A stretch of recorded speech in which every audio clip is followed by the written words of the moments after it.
The coffee you drank this morning is an insecticide, not something like one. It is one. Caffeine is a chemical that coffee plants evolved to poison the insects chewing on their leaves. A bug eats it, its nervous system stops doing what it is told, and it dies. You had it with milk. That is a small version of what I want to tell you, because nearly every substance humans have ever loved works the same way.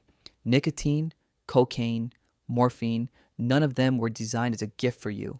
They were weapons, chemical weapons, grown by plants that were being eaten alive and had no way to run. Somewhere back there, we found the dose where the weapon turns into a pleasure. And here's the part that should bother you slightly. Your body did not just survive meeting these things, it built machinery to take them apart, long before you were born, long before anyone was born.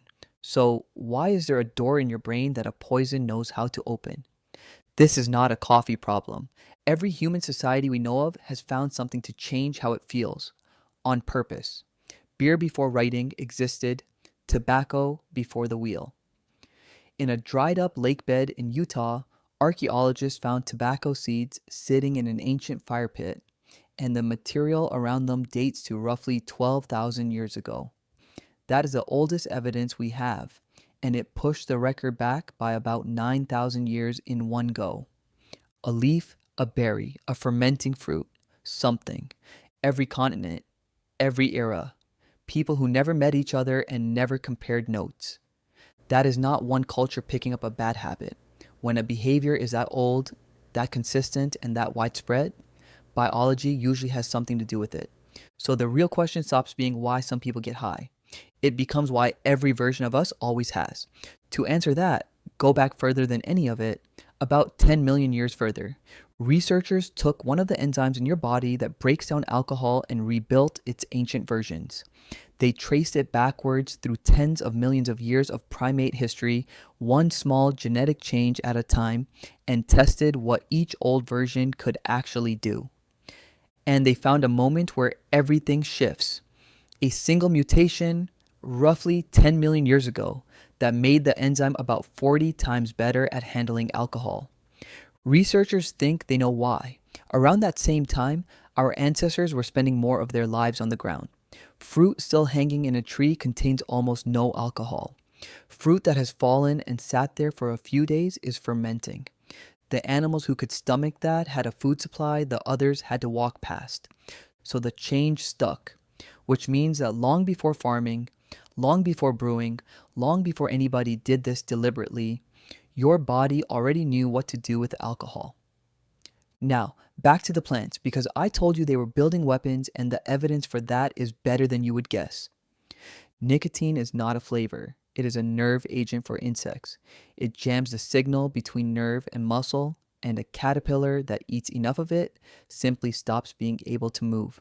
Researchers tested this properly. They took tobacco plants, switched off the genes that let them produce nicotine, and planted them out in the wild next to normal ones. The plants that could not make nicotine lost roughly 3 times more of their leaves to the animals eating them. That is the whole argument in one experiment. The nicotine was never for us, it was the plant's only weapon, and it was fighting for its life. Caffeine does the same job, so does morphine, so does cocaine. These are not recreational substances that happen to grow in the ground. They are chemical defenses. We are simply far too big to be killed by the dose that kills a caterpillar. So why do they work on us at all? Here's the part I find genuinely strange. We found the door before we knew what it was for. In the late 1980s, researchers studying a rat brain found a receptor that responded to the active ingredient in cannabis, a specific site built into the brain of an animal that had never encountered a cannabis plant in its entire life. And it was not some rare little curiosity tucked away in a corner. It turned out to be more common in the brain than any other receptor of its type. Yours too.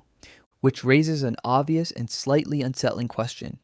If that thing is not there for the plant, what is it there for? It took 4 more years to find out.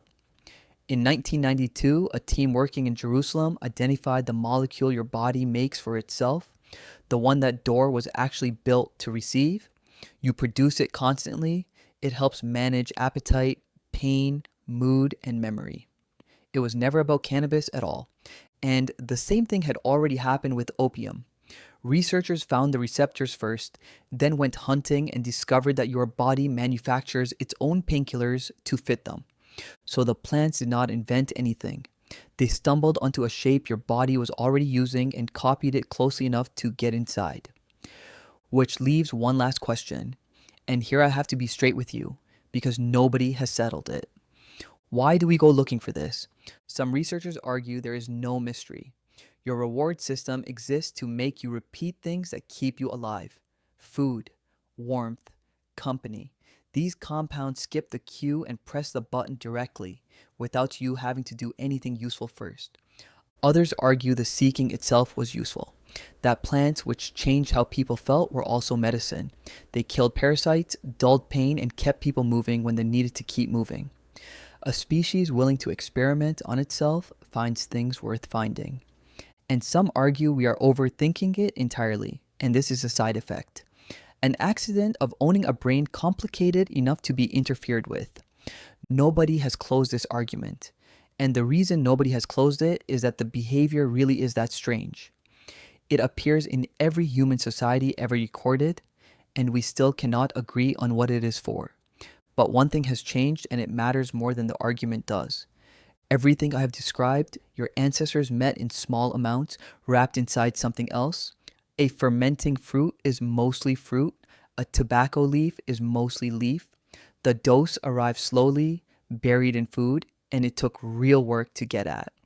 We do not meet them like that anymore. We learn to extract, to purify, to take a plant's entire defensive arsenal and concentrate it into a powder, a pill, a bottle. The chemistry did not change at all. The delivery did. So a system built to cope with a mouthful of rotting fruit is now handling something engineered to arrive all at once. That is not a moral failing. It is very old equipment meeting, very new manufacturing. So go back to the cup. It is still an insecticide. That has not changed. What changes is what it means. You are not weak for wanting it.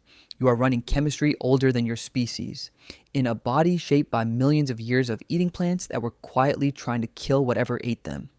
And somewhere in that long argument between us and them, we worked out the exact amount where a poison turns into a pleasure.